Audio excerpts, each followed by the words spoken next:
Today I'm going to be sharing with you some flip throughs of the journals that I have been using this year. So we've got a mix of junk journals and art journals and altered books, and I feel like whenever I'm in a bit of like a creative rut, sometimes it's helpful to actually look back at what I've actually created this year, because I feel like I often forget what I've been working on. This is quite a few journals. I've got everything from my Junk Journal January right back at the start of 2025. Other projects like my No Sew November journal, and also ones that have been in progress for a few years and that I have completed within this year.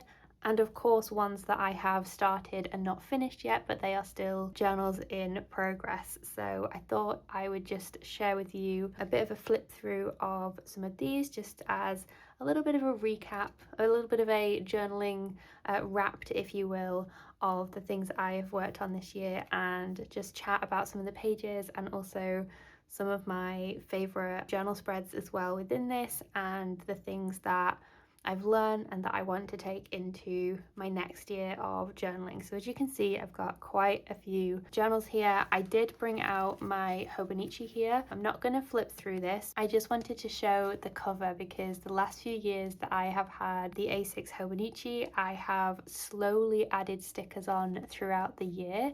And I really enjoy sort of picking them up from different places and having those as memories. And this journal, as you can see, is super chunky. So this is what the replacement is going to be for this one for next year. And you can see I've only got one sticker on there at the moment. This is going to grow into something like this throughout the next year, but I really enjoy being creative with the cover of my journal here. So I just wanted to show this one because I really like the way that it turned out.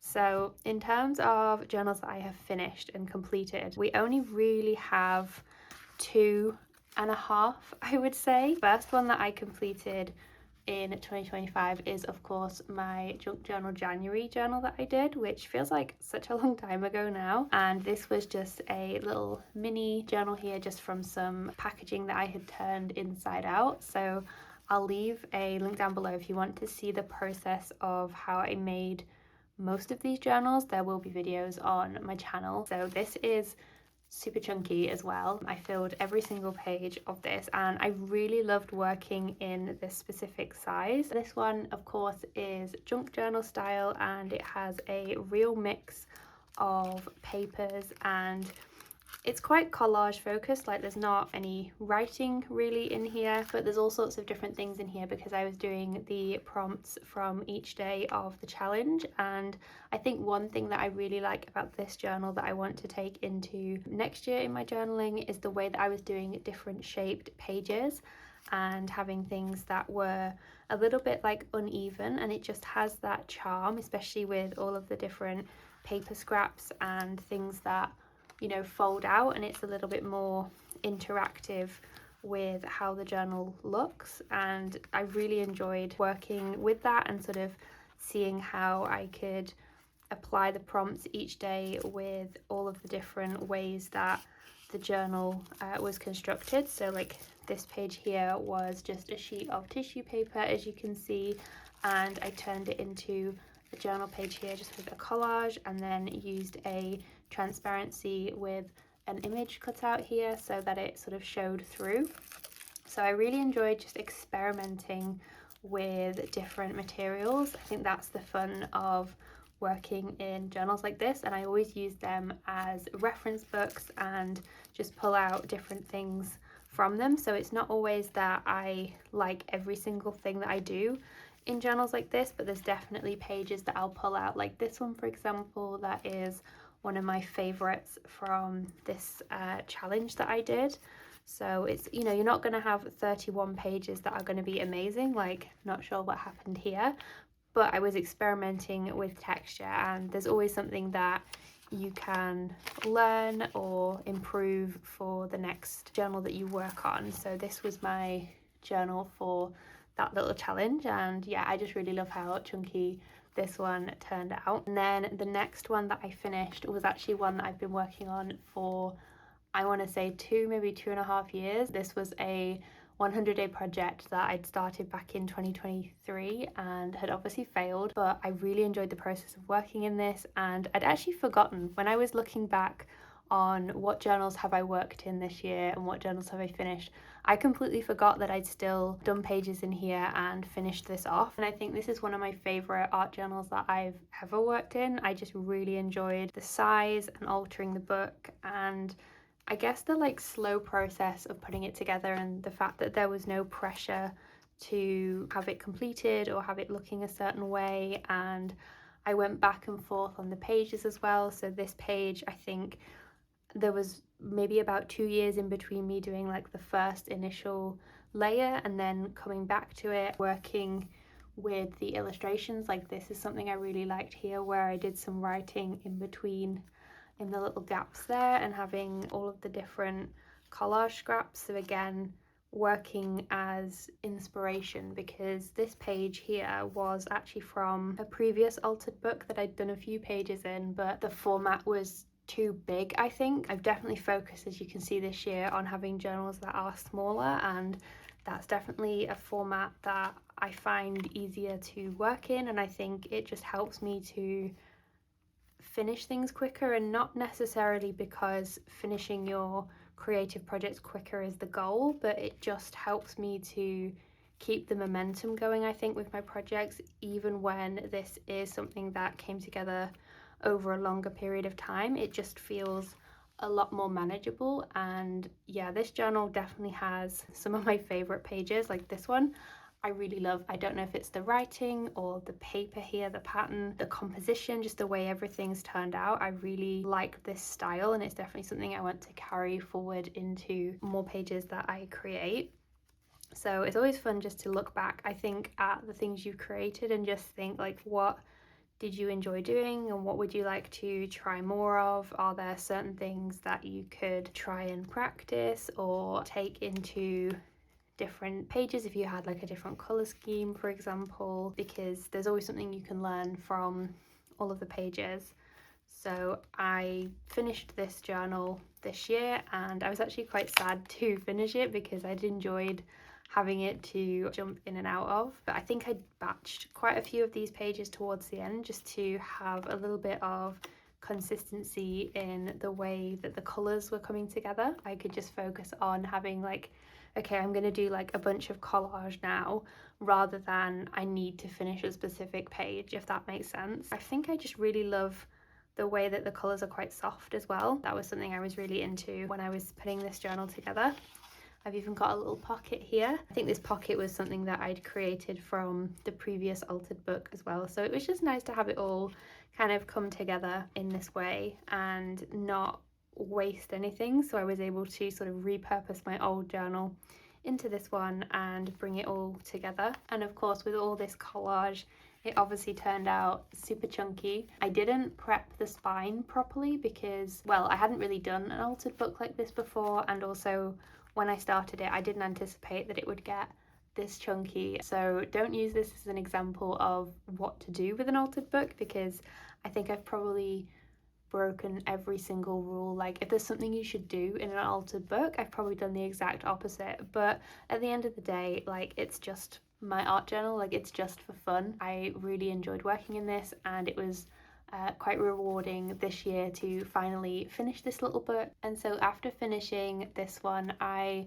wanted to continue working in another altered book. I did start working in this little ladybird bird book and starting the process of altering it.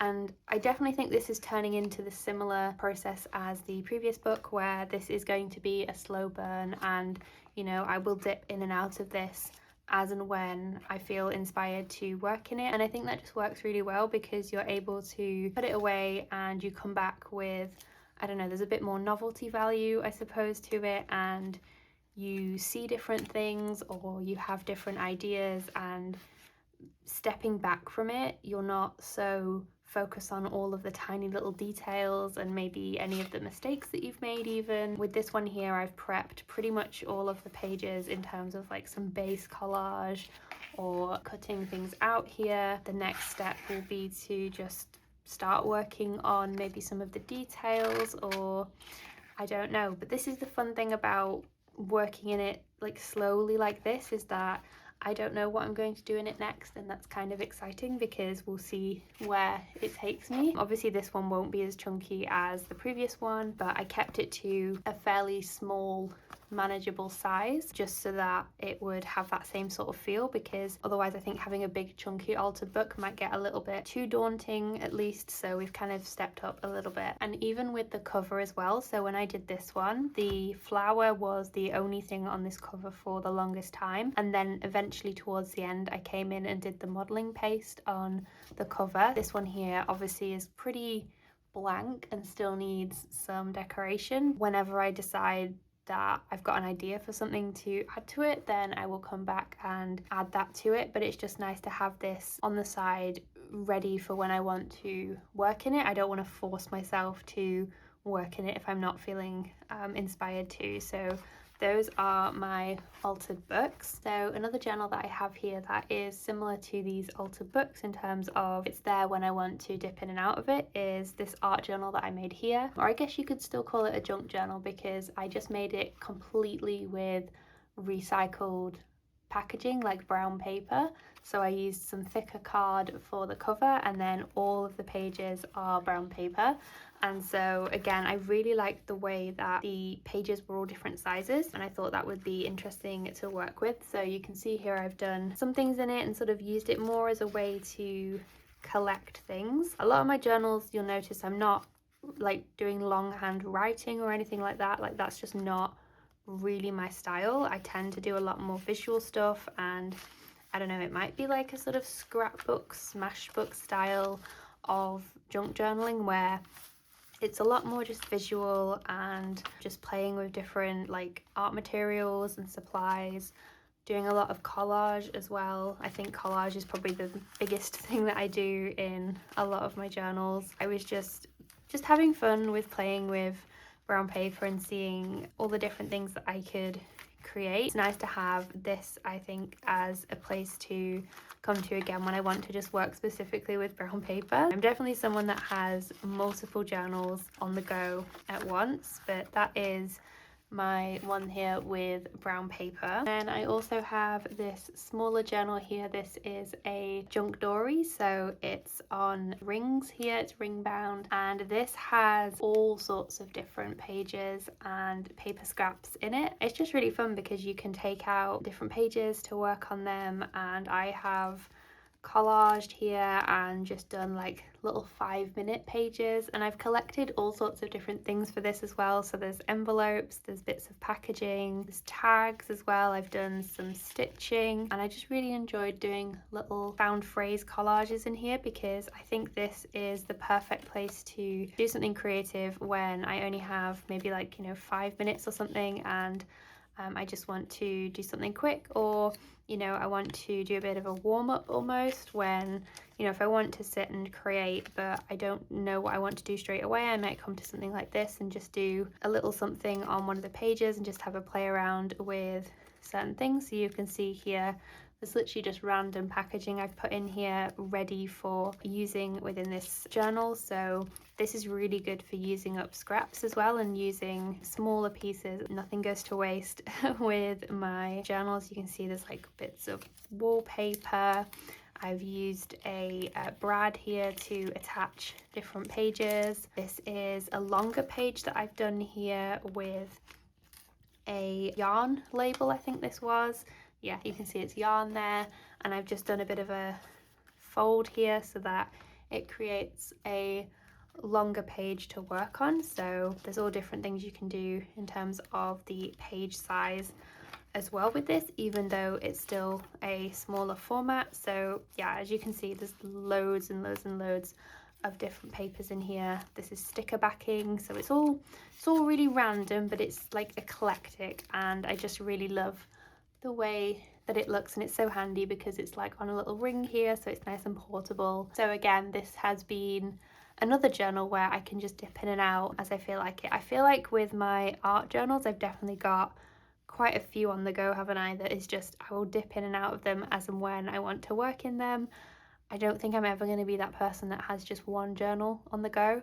I love the idea of having one journal for absolutely everything, but then I go, oh, I want to make a journal with this, or oh, I want to do this binding, or oh, you know, I want to do a no-sew journal. And so I can't help myself. I just love binding new journals and book binding as well, and sort of trying different formats and styles. I've just tried this year not to put too much pressure on myself to finish everything like by a deadline or like super quickly. I think definitely stepping away from the junk journaling challenges in such a prescriptive way has definitely helped me with that, because I've just been able to explore different things creatively. So this is my No Sew November journal, which I know I was sharing videos on, and I would say this is maybe 95% finished. It's not that far off. I just need to add some more like text to it, I think, and just some like lettering. So I really love this format because obviously it folds out flat and you have double-sided as well. So again, it's that thing of, this is another format that you can work slightly differently in it, and you just have a different approach to it. This one was with envelopes, so there's also a few places here where there are tags and things within the envelopes themselves, but the envelopes are also just the pages in general. So I have the little tag here that was the prompts that just lives in the front here. And so this journal, if you were following along with the prompts as I was working on them, I was working across the whole journal each day. So rather than doing just one page per day, I was adding different elements, I was doing different techniques each day and sort of applying it to all of the pages. All of the pages still turned out slightly differently and have different elements to them. So like there's a little transparent layer here. So I would say this is like pretty much finished in terms of being an art journal, but as you can see, there are still some spaces that I could maybe add an image to or add some text to.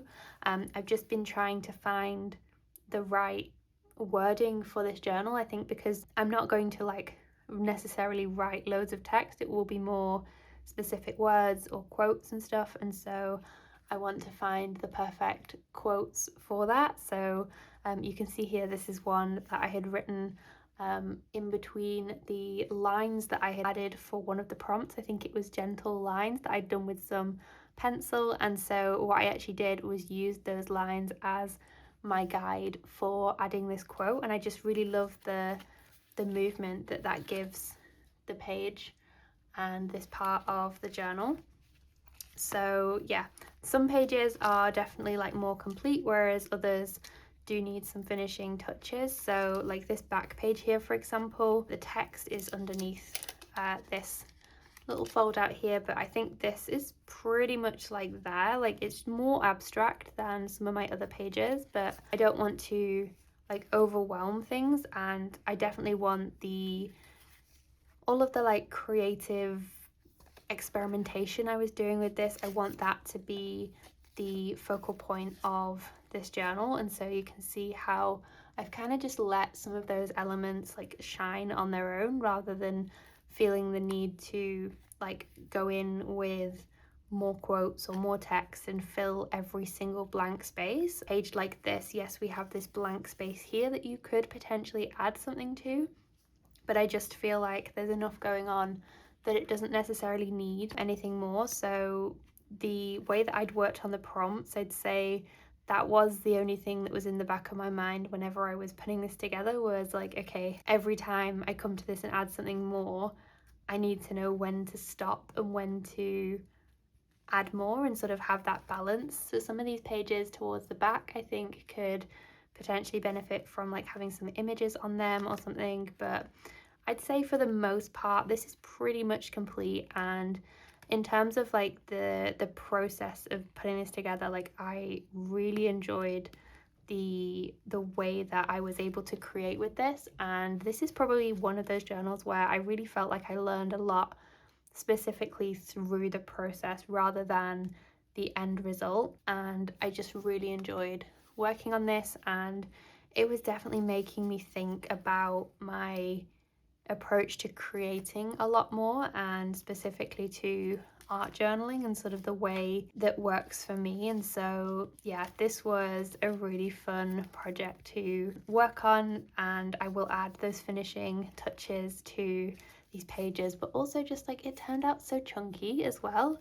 Like, I don't know if you remember how thin this was with the little envelopes, but it's so chunky, and so it's just really satisfying to see that it's all come together like this. And so my last journal that I have is my traveler's notebook here, and inside this I have a standard sized like junk journal style insert, which I think I have a video that I did about how I put this together, and I've kind of been using this as a bit of a creative commonplace book, I've called it. So it's basically like a junk journal meets, I don't know, like a physical Pinterest board slash commonplace book, where you can see I've got all the creative elements of the different pages, but I'm also collecting quotes and inspiration from things. This is still a work in progress, and I've just been like adding different things, quotes from books and also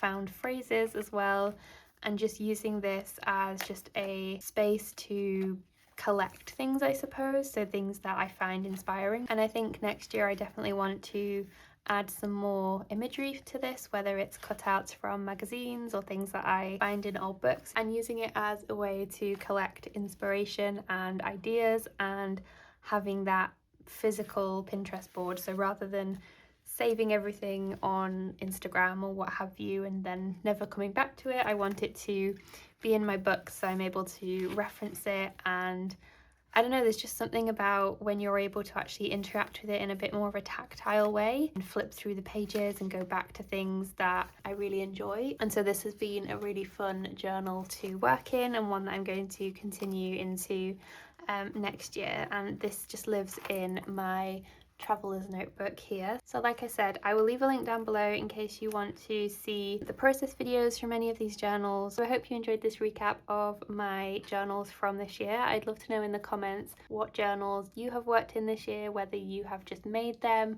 whether you've been working in just a few pages like I have, or whether you've completed them or even finished ones from previous years. I'd love to know what your creative journals have looked like this year. As always, thank you so much for watching, and I will see you in the next one.